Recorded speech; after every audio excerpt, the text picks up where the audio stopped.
Hey everyone, I'm the video producer and host of Letting Off Steam, Girl Genius's new video series. Today I'm sitting down with Lucie, who's going to introduce herself now. So, could you tell us your name, grade, major in college, and what field you'd like to pursue in the future, as well as a fun fact?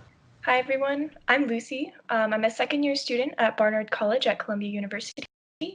I'm studying computer science with a focus on software systems and operating systems.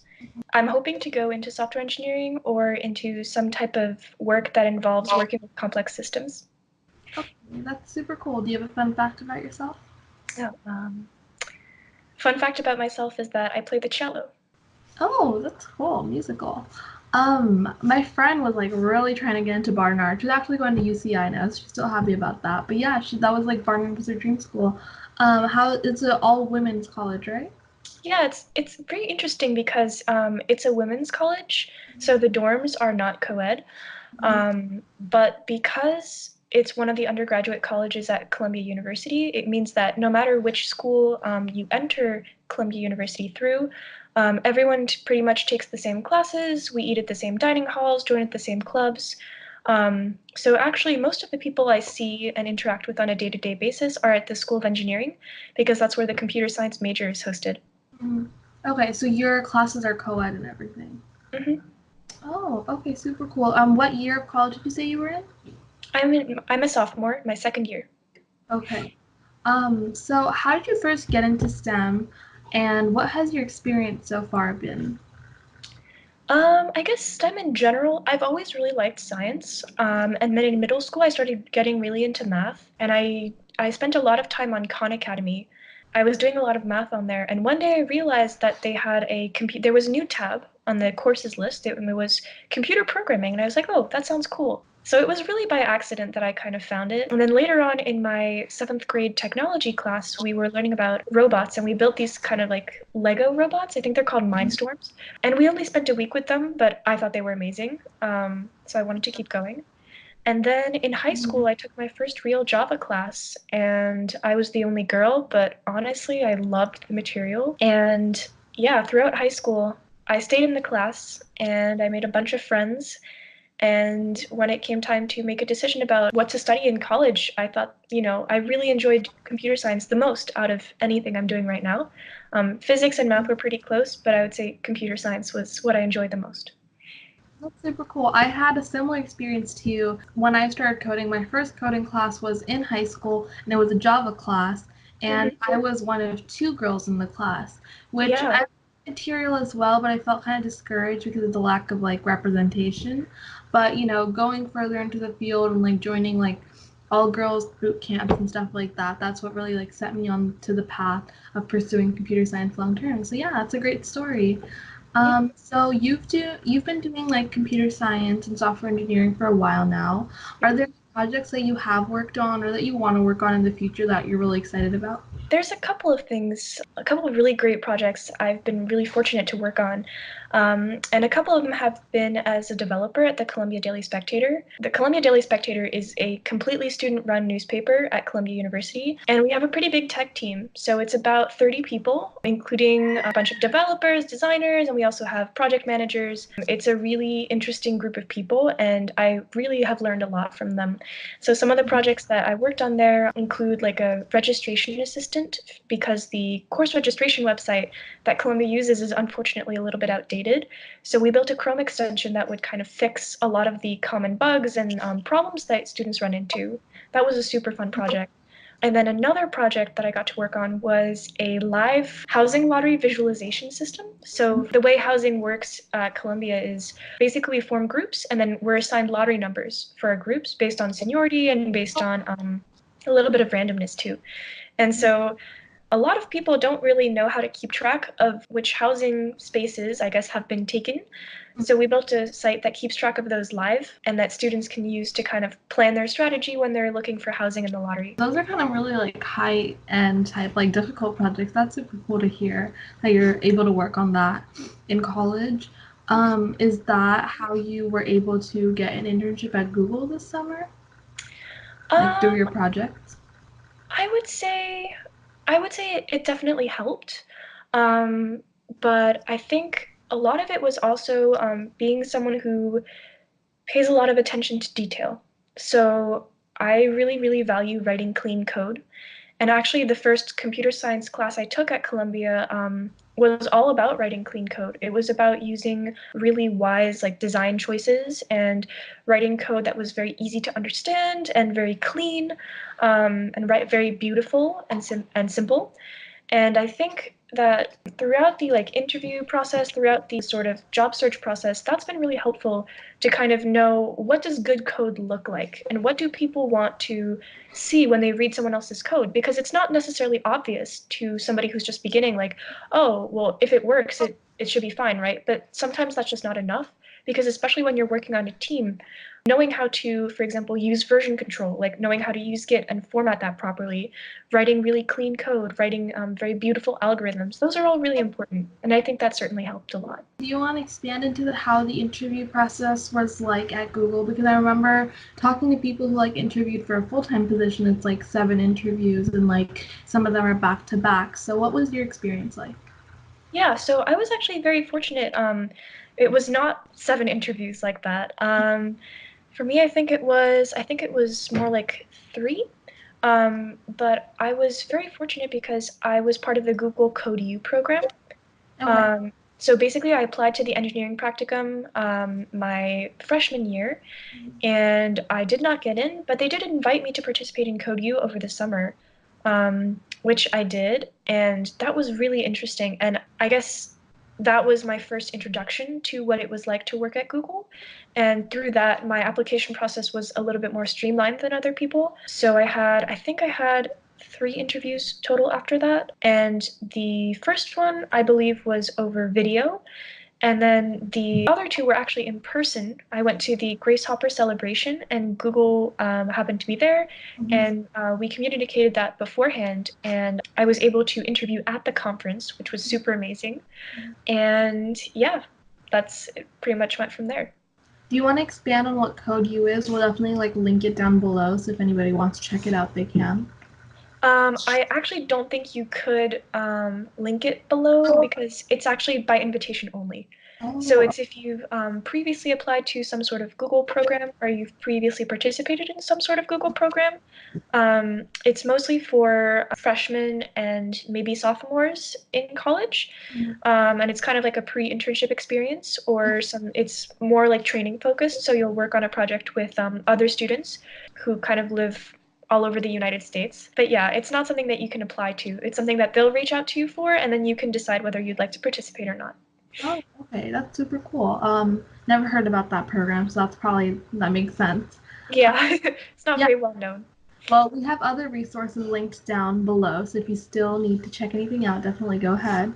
Okay, so how do you hope to make an impact in your field through the causes that motivate you? Something that really motivates me is education and access to education. Because I'm someone who is mostly self taught, I think it's really, really important that students all over the globe, no matter where they're born or no matter their financial situation, have access to learning resources and have access to learning materials that they can use so that they can learn on their own.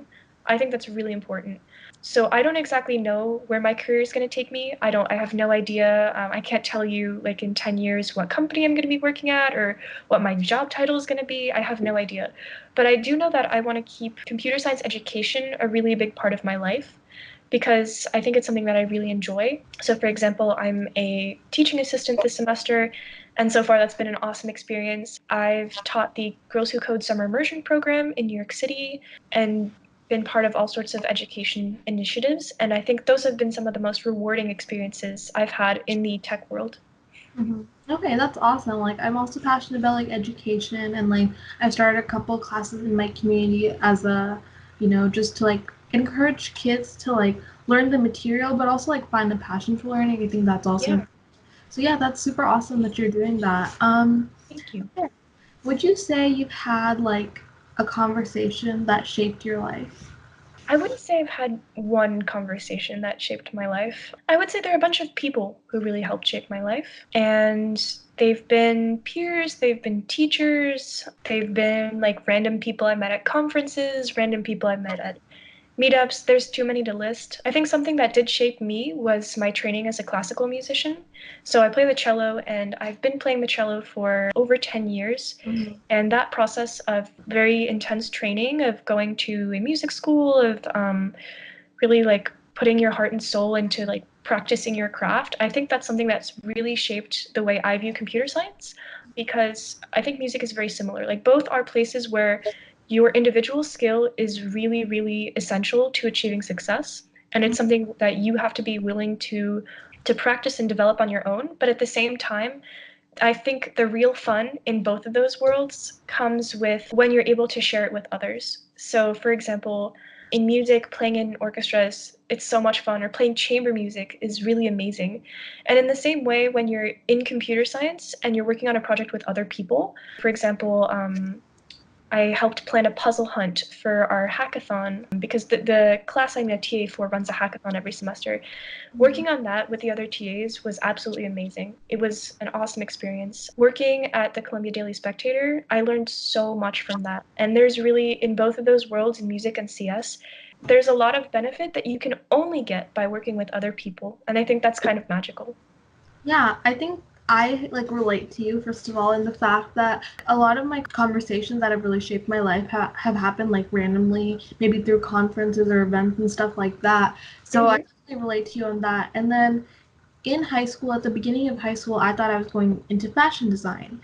And I actually found I was like really passionate about being creative in my career, and I just had the vision that coding would not be creative. It would just be like kind of like a manual labor type job. And obviously, I was very wrong after like doing my first coding class. I realized how creative it can be, and I found a lot of parallels to like art and coding, which is Yeah.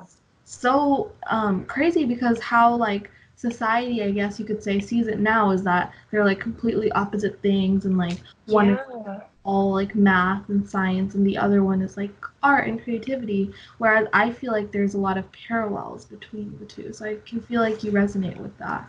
Yeah, definitely. Yeah, okay. So, have you faced any struggles being a female in STEM? And if you have, what advice would you have for somebody going through the same thing? I think this is kind of a hard one because when I started my first Java class in high school, I didn't really see being the only girl as an obstacle.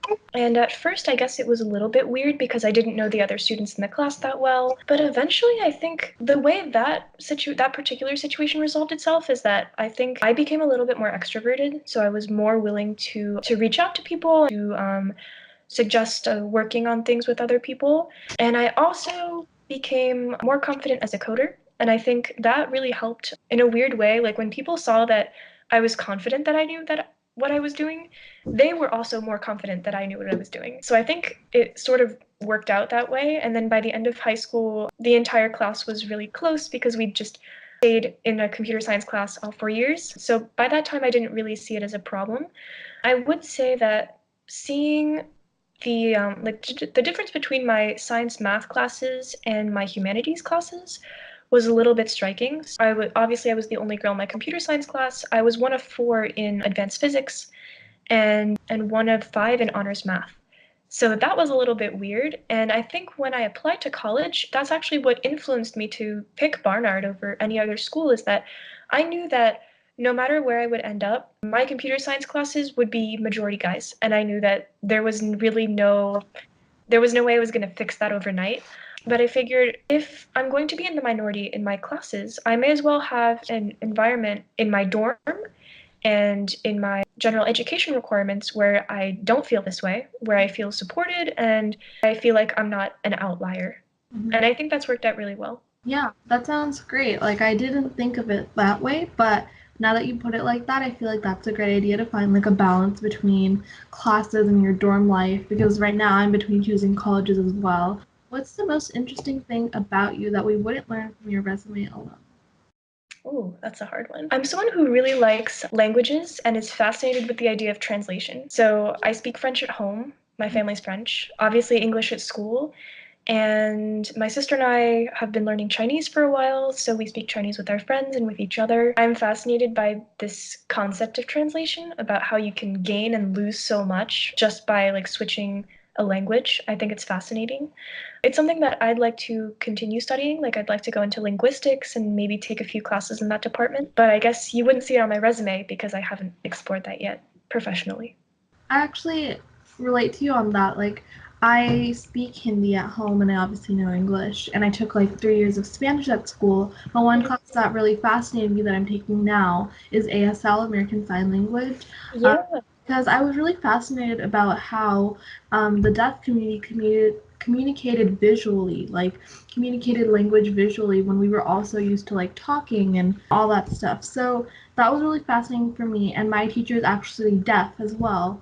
So it's been a really amazing experience to like get a glimpse into the deaf community and also like attend deaf events and feel that difference, but also that connect between the people. Yeah. So yeah, that's super awesome. I can definitely relate to you on that. Okay, so to wrap it up, what advice do you have for a girl looking to start in this field?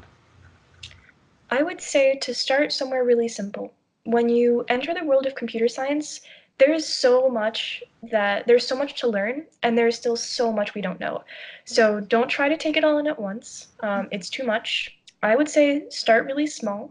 Am always suggesting trying the Khan Academy, the Khan Academy computer programming Mm-hmm. sequence. Like the JavaScript one is really good.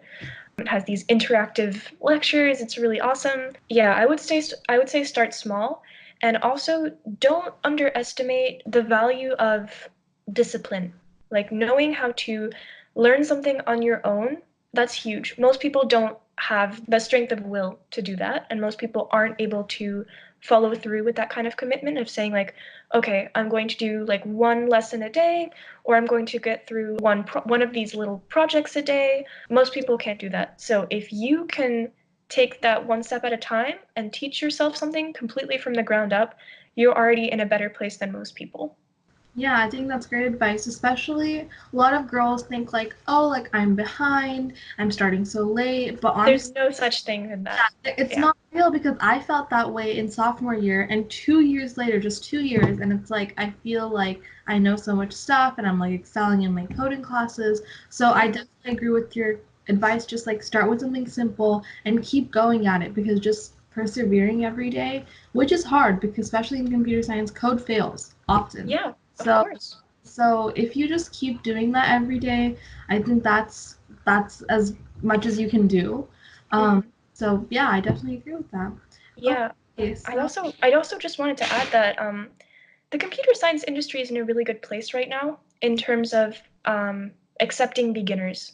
I think that it's growing so quickly that it doesn't matter when you start, because there's always going to be a place for you, and there's always going to be people who are interested in your personal experiences and in your skills and what you can bring to the table. yeah, So it's never too late. You'll always have a place. and to add on to that, it's a great time for girls to join the industry. There are so many amazing programs to support girls going into so now is the time to like if you want to make that switch or if you want to start learning about technology, I would say now is the time. All right, so with that, thank you so much for joining our interview. Thank you. Yeah, and good luck to you in all your future endeavors. Thank you so much for having me. This was great.